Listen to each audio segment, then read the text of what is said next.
was a lot of forensic work involved in order to find whoever did this to Katie. And we're gonna go through those details. And thanks to a mistake and at the same time a great forensic work, how this case ended. As always, this is a tragedy. It's something really sad that I hope that it would never happen again. This is made with the utmost respect for the victims, the family, and even the people found responsible for this and their families. This is something that it kind of shows the effort that sometimes the police have to make in order to find a responsible person. So I thought it would be interesting to share it with you, and how all the pieces of the puzzle came together to paint a horrific picture of what happened to Katie. So join me as I tell you her story. Today's case will take us back to a time that I clearly remember. In 2004, Florida experienced 4 hurricanes in a 6-week period. A lot of people not only had serious damages to their property, but you can see the damages even months after, when they were trying to recover. You could see tarps covering things so the rain wouldn't damage it anymore. Some people lost everything that they had, and others remained homeless for a while. This was a very busy time for the insurance company, and not that they are not used to it, sadly, but they, as always, started to send their adjusters everywhere to try to speed up the process of the claims. But they were extremely busy, and there was a lot of demand for this kind of job. One adjuster that we're going to talk about today was Katie Froeschle. She recently graduated college. She is 25 years old at the time, and this was her first job. They were all extremely busy again, and a little overwhelmed by the amount of work that they had every week. But Katie would do her job and show up to every appointment that she got. On a regular Friday night, Katie was supposed to meet her friends, but she didn't show up. Her friends at the time didn't think anything of it. They just assumed that she was probably busy. However, not even Katie's family heard anything from her all weekend. Her mom called her non-stop, but Katie didn't answer her phone. The mom was worried because Katie, she broke up with a boyfriend that she was with for 4 years. She finally graduated and was living by herself, doing well, making her own decisions according to her mom. And she worried that something happened with the boyfriend, or ex-boyfriend, I should say. Katie's best friend name is Amy. Amy had a key to her apartment, and so she decided to go and check on Katie. She got inside. Everything looked in order, how Katie would keep things. But Katie wasn't there. and she didn't feed her cat. Something immediately told Amy that something was up with Katie, that she wouldn't leave everything like that. She wouldn't just spend the night somewhere and not let anybody know.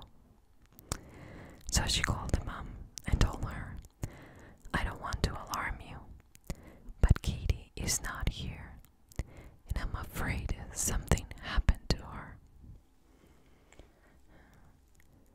Katie's parents called the police, and the police started to look for her car, which was a maroon Impala. In the meantime, they talked to Katie's employer, who said that Katie's last appointment was at Friday afternoon, when she went to check on a claim of a leaking roof in the area of Sulphur Springs in Tampa. Now apparently this place was not a very nice neighborhood back then.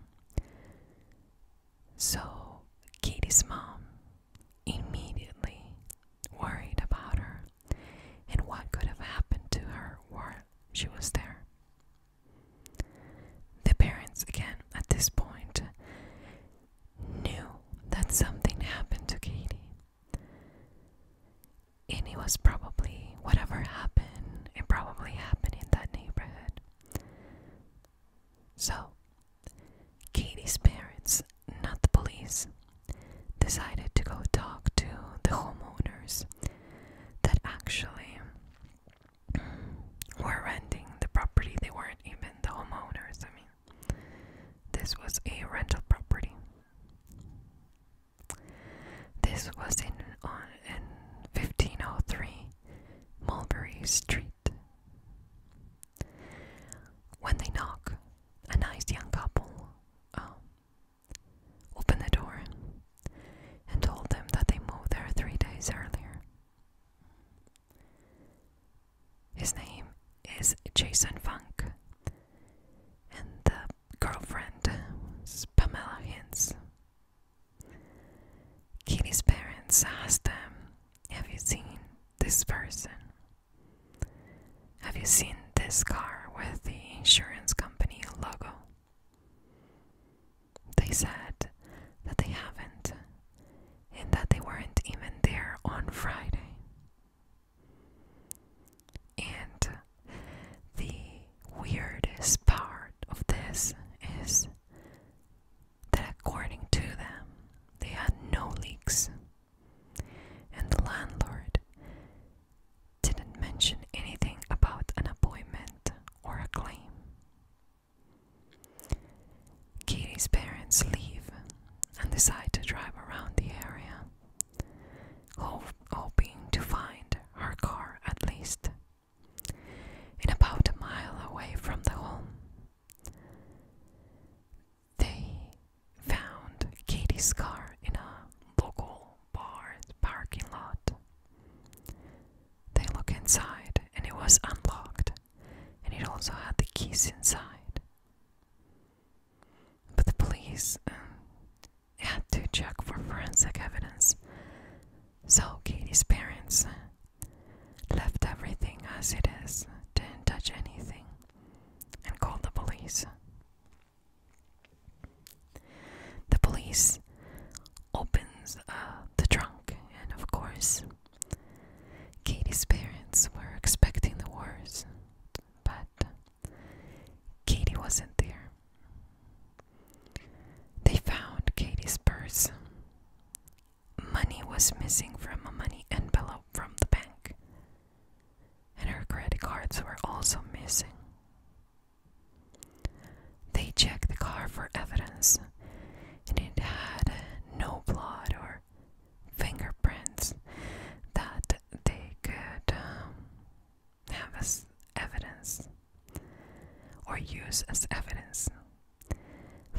But they did find skin cells in the steering wheel that they took to examine and hopefully have enough time for DNA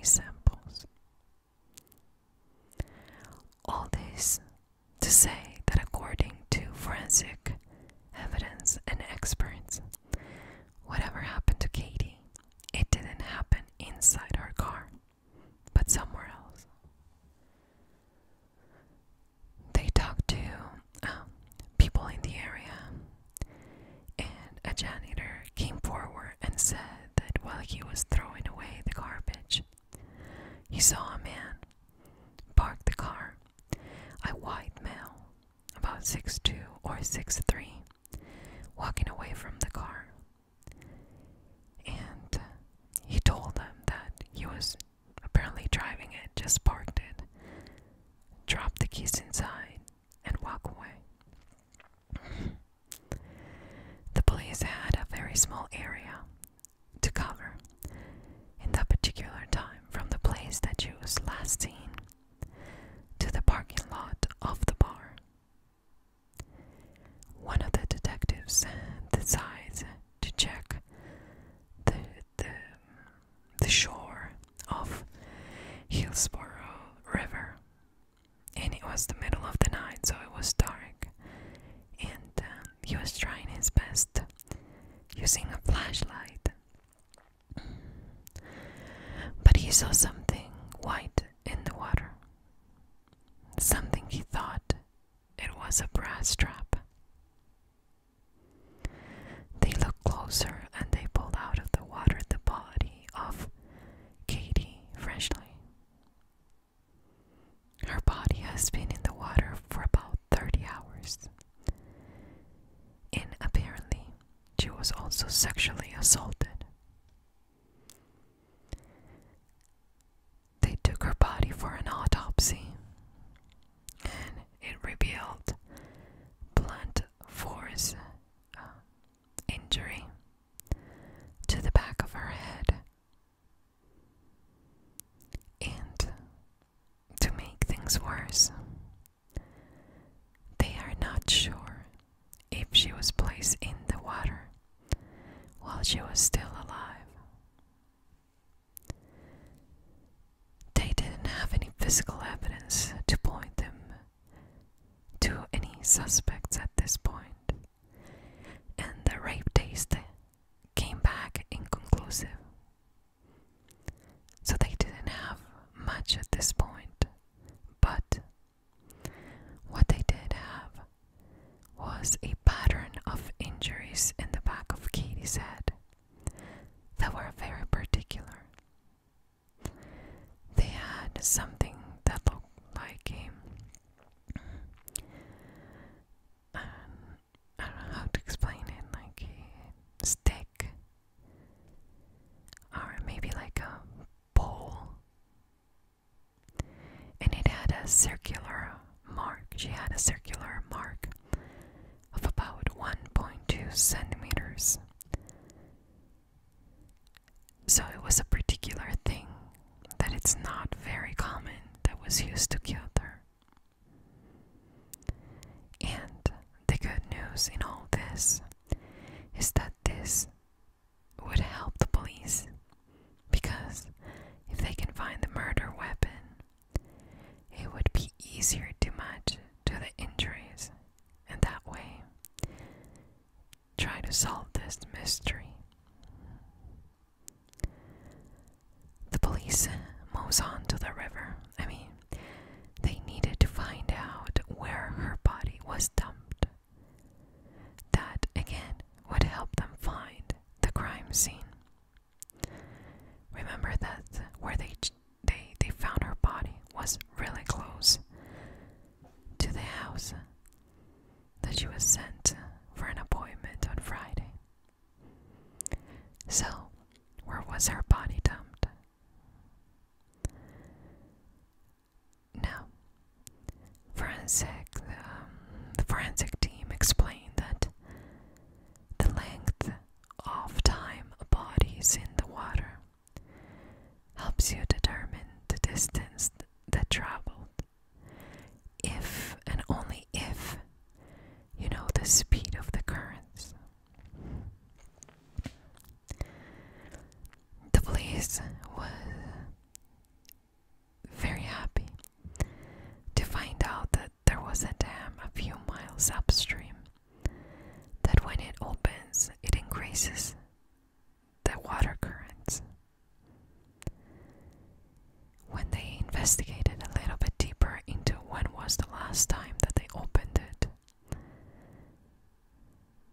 They believe, well, they know at this point, that from the time that the body was dumped in the water to the time the police found her body, the dam was closed.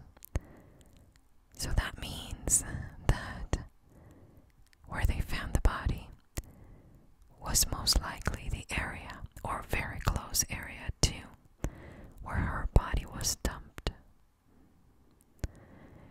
And to make things worse, this area of the river was only 100 feet away from the house that Katie had the appointment at that Friday. So, of course, the police decide to go back to the couple. And the police tell them that they found her really close by. The couple kept saying that they had no idea, that they weren't there on Friday. Katie's dad, I'm sure this guy was feeling like nothing was being done fast enough, but he decides to go and talk to the landlord of the people, the landlord of that couple that I just mentioned. The landlord was the one that called the insurance company and told the insurance company that there was a leak in the roof. When he talks to him, he says that they did have a leak and that he actually forgot to mention the appointment to the renters, but that he never seen or spoke to Katie himself. The police, of course, didn't believe him. We have some renters that are saying that they had no leak. The landlord that it's saying that it did, and he was the one who called her. And then we have somebody that died during or after that appointment. However, the police dig a little bit deeper, only to find out that he was working with somebody and couldn't have done it. They had nothing to go on still at this point, so they decided to check Katie's credit card and debit card records. Most seasoned criminals, let's call them that way, they never use them because it's kind of a trace that they're leaving behind. But when they check Katie's records, they see that somebody tried to use her card in 4 different places, and the police visit them one by one. One of those places was a grocery store where they did have surveillance cameras, and they see a white male about 6'3" that used Katie's debit card and told the cashier that the card belonged to his girlfriend instead of and this is the smartest thing that he ever did. And if he didn't do this, if he haven't done this, I don't think that they could ever got to him. So instead of, when you're using, when you're using a debit card, because this is confusing, you usually just put your PIN. But he probably explained that it was his girlfriend's because he probably used it as credit or swiped it as credit, which uses a different network, and instead of asking you for the PIN, it will ask you to sign. So he had to sign, and he was so smart that instead of signing Katie's name or writing her name, he signed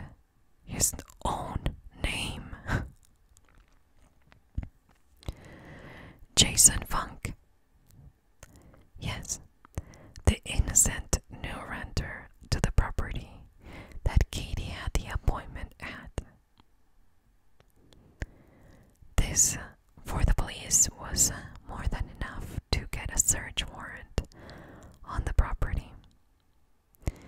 And they did find quite a few things there. And I'm gonna number them because, I mean, this guy wasn't the smartest criminal ever. Number one, they did find a fire pit in the backyard with carpet remains that he tried to burn.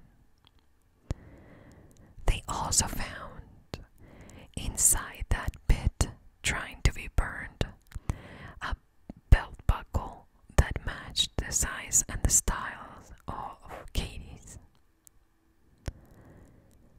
They found bloodstains in the back door frame. Blood spatter in the living room ceiling. A prepaid highway toll device. We don't have tolls, but they're working on put them here, so I don't know. Apparently this was a device that had a barcode, and when they checked it, it was Katie's, or under Katie's name. And lastly, for interesting things, they found Katie's business card on a shelf on top of the oven. They had a lot, but remember, there is nothing that specifically has his, at this point, DNA anywhere that will connect him to Katie's death. So they decided to look for the murder weapon while they were at the house. And it was very particular, so they didn't have to look for too long when they found in the living room area. This was a motorcycle muffler that had a circular mounting bracket that would match the distance that was found in Katie's wounds to the back of her head. On top of that, this seemed like it was recently sanitized, so even though they couldn't find any physical evidence or DNA, they had the shape and the size that matched exactly to what was used to kill Katie. Another piece of evidence is that when Jason had to go to the police station to be interviewed, the officer realized that he had a stain, blood stain in his snicker. And of course they had to test that just to make sure that that was blood. It looked like blood. In Katie's purse, remember I mentioned that it was taken the cash and the cards. Well, they knew because inside there was a bank envelope with cash that she took from the bank. And at that time they decided they were trying to pin it on this guy, right? But they had nothing. When they check for prints in that envelope, they find not only Katie's fingerprints, but something that matched perfectly Jason. So even though the police can't prove that he killed her, at this point they can prove that he was inside Katie's car.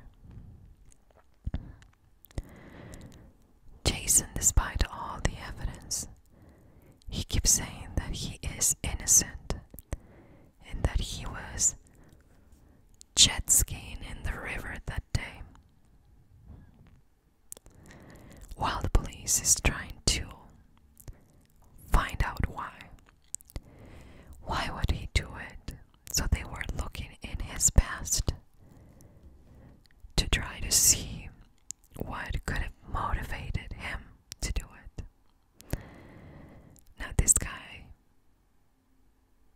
a little piece of something.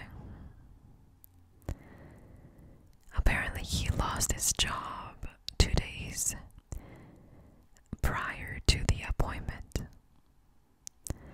They already, they rented this place. They paid for rent, deposit, and now that they move in, he loses his job. The police also did find that he had an interesting record and convictions for assaulting women. So what happened? There are a few things that pointed to that house, in that she disappeared while in that house or right after. Why? Well, there is a record of Katie calling her work and speaking to her friend Amy. Apparently Amy was on MapQuest and she was given directions to Katie over the phone. Apparently this address wasn't the easiest to find, and while she was still on the phone with Amy, who was giving her the direction, she tells her, "I found it, and there is somebody approaching the car." So the police know that she did make it there, and that somebody approached the car, and they believe that it was Jason. The police believe that then they go inside the house. Jason was by himself because there is record of Pam being at work. She probably, and I'm talking about Katie, inspected the leak, gave him a business card. That's why he had it on top of the oven. And the police believe that maybe at that point he tried to flirt with Kate or make some kind of inappropriate advance to Katie, and Katie decided to leave. And when she turned around to leave, he probably grabbed the muffler and hit her in the head, the back of the head. He then took her. Again, we don't know. I don't know, I should say, if she was sexually assaulted. There was evidence that it was, like, the body, how it looked and everything, but remember that the rape kit didn't provide any information, so the police assumed that then he took her through the back door, which would explain the stain and blood spatter, the stain in the door frame in the back, and the blood spatter in the ceiling. Took her to the river, and nobody saw him because it is a very secluded area that not all the neighbors have access, at least to easily see what he was doing. Then the police believe that he drove her car to the parking lot, but before he took the credit card, before leaving he took the credit card and the money from the envelope, probably cleaned the areas that he touched as much as he could, or maybe even wore gloves, and came back to the house to burn her clothes to get rid of the evidence that could have been there. Again, if he sexually assaulted, maybe there was some kind of DNA, maybe because of the struggle, he just wanted to get rid of the clothes. He then probably cleaned the murder weapon and moved on. What it did really gave the police at first, they were sure that this couple, they look like an innocent couple. They so, surprised of what was going on. But what actually gave him away was the fact that he used that credit card or a debit card. Not only used it, but signed his name. Because surveillance cameras show a guy, a white male, about 6'2", 6'3", but you couldn't really tell that it was him. So by him signing his name, that was the perfect excuse for the police to get a search warrant. And then, inside the house, they would find everything that they needed to arrest him. 6 months later, the lab had the results and the blood in Jason's shoes, along with the one that they found in the house, and it matched Katie's blood. The skin cells found in the car also matched Jason's DNA.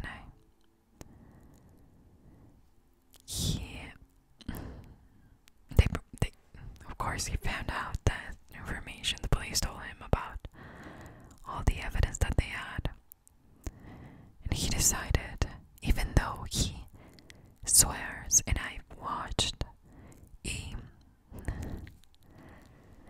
interview that he did, and he looks like he either is innocent, which nothing points to that direction, or he is the best liar that I've ever met. Because the guy, I'm gonna try to find his interview, but the guy, it's chilling to know that this guy is more than likely lying and giving a straight face as he is during this interview. I'll try to find it. I'll link it down below. He pled guilty because he wanted to avoid the death sentence, and he got life in prison. In one of the recent interviews, he said that if he in fact was at home that day, he could have prevented this tragedy from happening in the first place. That somebody else probably used his house to kill her, but he wasn't there. For this particular trial, forensic evidence was what in fact convinced the jury very quickly that he was the responsible one here, even when he claims that he didn't kill her. This wasn't a typical case, but forensic evidence can convict you, as you can see right here. It is very hard to believe that this guy had nothing to do with this. Is it possible that somebody could have done it in his house? And that's why he had the blood in his shoes, that maybe they were inside the house. Yeah. Is it likely? Not really. If he had an alibi with, he was with this person or with this other person, it is not easy to convince an entire jury that a person deserves to die or spend the rest of their life in prison based on evidence, but nothing that it's like, okay, we found it in, DNA in her bra, or, he raped her, so they, you know what I mean? They did have a lot of evidence, but all this is what they call circumstantial evidence that points to the direction that he is the killer.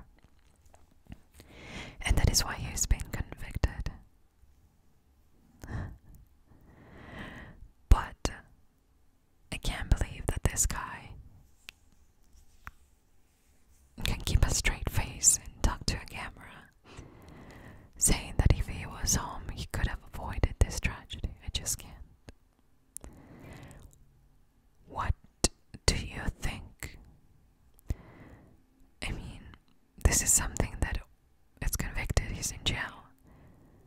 You know, this is not one of those cases that everyone is innocent until proven guilty kind of scenario. But what do you believe that happened here? Let me know in the comments down below.